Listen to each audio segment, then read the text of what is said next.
പിതാവിൻ്റെയും പുത്രൻ്റെയും പരിശുദ്ധാത്മാവിൻ്റെയും നാമത്തിൽ ആമേൻ. ഒരു ഗ്രാമത്തിൽ ദൈവഭക്തനായ ഒരു കർഷകനുണ്ടായിരുന്നു.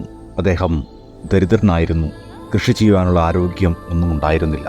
അദ്ദേഹത്തിന് ആകെ ഉണ്ടായിരുന്ന തുണയെന്ന് പറയുന്നത് അദ്ദേഹത്തിൻ്റെ ഏക മകനായിരുന്നു. അങ്ങനെയിരിക്കെ ഒരു ദിവസം അദ്ദേഹം കാട്ടിൽ പോയി പഴങ്ങൾ ശേഖരിക്കുവാൻ ആരംഭിച്ചു. അപ്പോൾ ഒരു കാട്ടുകുതിരയെ കാണുകയും അതിനെ പിടിച്ച് നാട്ടിൽ കൊണ്ടുവരികയും ചെയ്തു. അത് കണ്ടപ്പോൾ അയൽക്കാരെല്ലാവരും പറഞ്ഞു, നിന്റെ ഭാഗ്യം, നിനക്ക് ഇനി കുതിരയെ ഉപയോഗിച്ച് നിലമുഴുകുകയും ഒത്തിരിയേറെ വിളവുണ്ടാക്കുവാനുമൊക്കെ സാധിക്കും. അപ്പോൾ ആ മനുഷ്യൻ പറഞ്ഞു, ആർക്കറിയാം, ദൈവത്തിൻ്റെ പദ്ധതി ആർക്ക് മനസ്സിലാകും. അടുത്ത ദിവസം അദ്ദേഹത്തിൻ്റെ പുത്രൻ അദ്ദേഹത്തോട് പറഞ്ഞു, ഞാൻ പ്രായപൂർത്തിയായ ആളാണ്, എനിക്ക് ആരോഗ്യമുണ്ട്, കരുത്തുണ്ട്, അപ്പോൾ എനിക്ക് കുതിരയെ ഓടിക്കുവാൻ സാധിക്കും. അതും പറഞ്ഞുകൊണ്ട് അദ്ദേഹത്തിൻ്റെ മകൻ ആ കുതിരപ്പുറത്തേക്ക് ചാടിക്കയറി. അതിവേഗത്തിൽ കുതിര ഓടി അദ്ദേഹത്തിൻ്റെ പുത്രൻ കുതിരപ്പുറത്തും താഴെ വീണു, കാലൊടിഞ്ഞു. അത് കണ്ട അയൽക്കാർ അദ്ദേഹത്തോട് പറഞ്ഞു, എന്തൊരു ദൗർഭാഗ്യം. അപ്പോഴും ആ മനുഷ്യൻ പറഞ്ഞു, ഇതെല്ലാം ദൈവത്തിൻ്റെ പദ്ധതിയാണ്, ആർക്കറിയാം നല്ലതാണോ ചീത്തയാണോ എന്ന്. പിറ്റേ ദിവസം ആ ഗ്രാമത്തിൽ കുറച്ച് പട്ടാളക്കാർ വന്നു. യുവാക്കളെയെല്ലാം യുദ്ധമുഖത്തേക്ക് കൊണ്ടുപോകുവാനുള്ള ഉദ്ദേശത്തോടെയായിരുന്നു അവർ വന്നിരുന്നത്. ഈ കർഷകന്റെ മകന്റെ കാലൊടിഞ്ഞത് കാരണം അവർ അവനെ കൊണ്ടുപോയില്ല.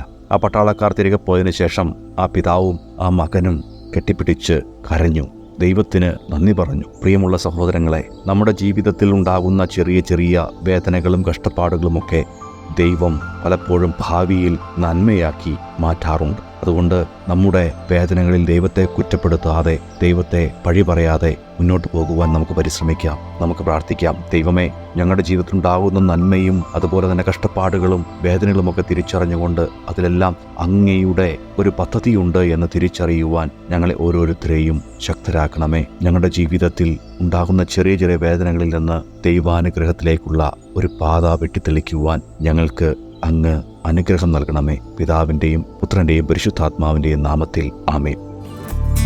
ഏകാകിയായി ഞാൻ നീങ്ങിടുമ്പോൾ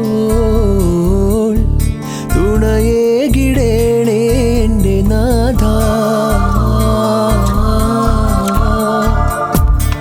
ഏകാകിയായി ഞാൻ നീങ്ങിടുമ്പോൾ